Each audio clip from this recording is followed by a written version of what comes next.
I had a neighbour during the war who could grow lyrical about strawberries and thick, fresh cream. He could get the strawberries, but not the cream. So when the wartime ban on cream ended, he couldn't get home fast enough with some perfect strawberries and a pint of the real thing to give his kids the treat he'd often talked about. And they didn't like it. They preferred the tin cream they'd been brought up with, which goes to show, and this applies to a lot of the things we eat or drink, that your taste buds too can be brainwashed.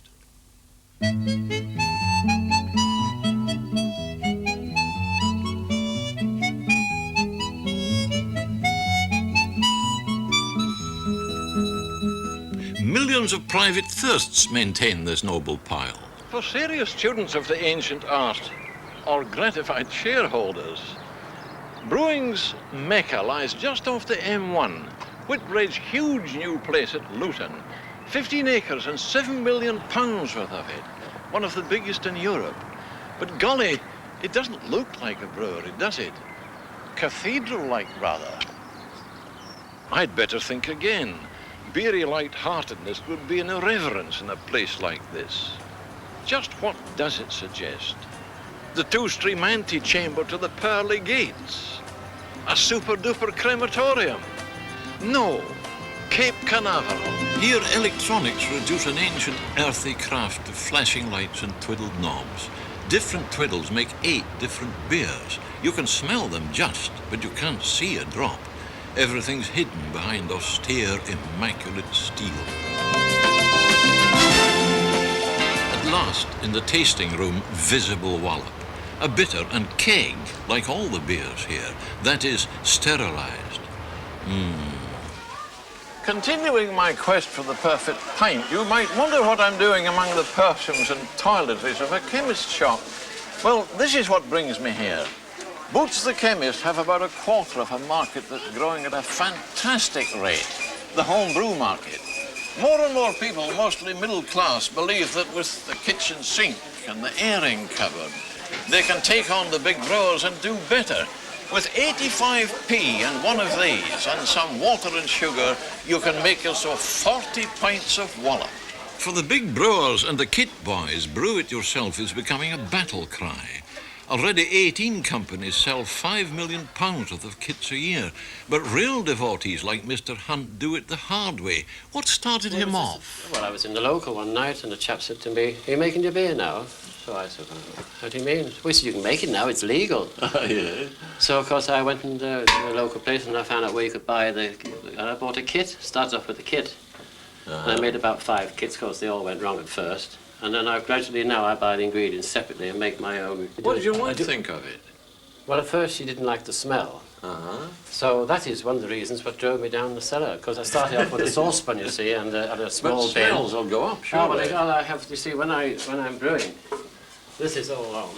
Let's assume the water's in now. I put this on here. And of course, as soon as it boils, the fumes go out into the atmosphere and give the neighbours a bit the privilege of smelling it. Which do you get most fun out of, Mr. Hunt? Drinking your beer or making it? I think, personally myself, that making it, really. Yeah. Well, all this has naturally given me a pretty useful thirst. What about trying some of your home brew now? Come on, have a see what happens in our bar. Mr. Hunt's multi-cellar houses not only brew it yourself, but a do-it-yourself, free, well-equipped German beer cellar. Lucky neighbours save up thirsts.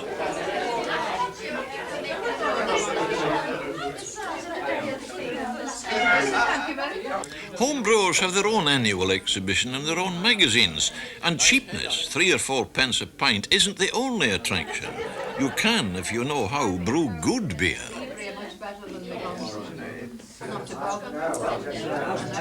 Full marks. And not a penny for the Chancellor.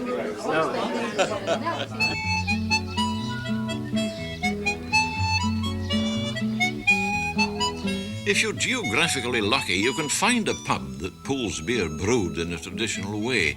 Here, for instance, in the St Albans pub used by John Green of CAMRA, which stands for the Campaign for Real Ale.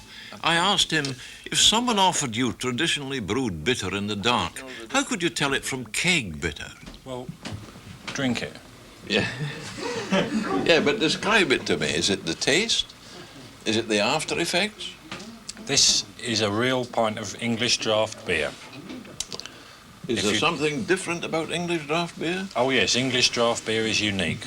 Real draft beer is unique. Keg beer is dead beer. It's had all the goodness taken out of it. This beer is full of flavour. It's got yeast, malt, hops still in it. The taste is in it. It's got everything. This is the traditional English pint. But if you get drunk on that or keg beer, what's the difference? Oh, well, it's the power of the real draft beer that makes you drunk. With the keg beer, it's the gas that does the most damage. I'll tell you what's going to defeat you, and that's our membership with the common market, because all continental beer is keg, isn't it? It is basically. Now, are we yes. going to be obliged to conform to their standards? What's the difference in the making of the beer? They use a different hop in Europe, and this affects the taste. What's the difference? They're male and female hops. Golly, I thought I could do a story on beer without sex rearing its ugly head again. No, the female What hop... does the difference make? It makes a difference to the taste. What do we use then? We use female hops in this country, Oh. and continental they use male. They're And what- cheaper to produce, apparently. But does it affect the taste at all? Oh, yes, yes. Yeah. Mind you, I think I'd rather drink female hops.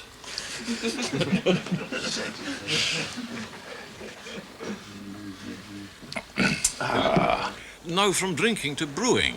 At Southwold in Suffolk, Adnams brew beer as it was brewed here 300 years ago. No knobs, but a mastered brewer. Wooden stairs, worn stone floors, and lovely bubblings. In there is the wort, malt and boiling water ready for the hops. Later comes the fermenting yeast. No additives or preservatives, and no sterilization. This beer will be drunk still yeastily alive. It all seems right. Lucky locals enjoy the final rightness. Horse delivery not as a gimmick, but because it's cheaper. Live beer arriving to the jingle of harness, tossing manes, and a clip-clop as regular and reassuring as a strong heartbeat.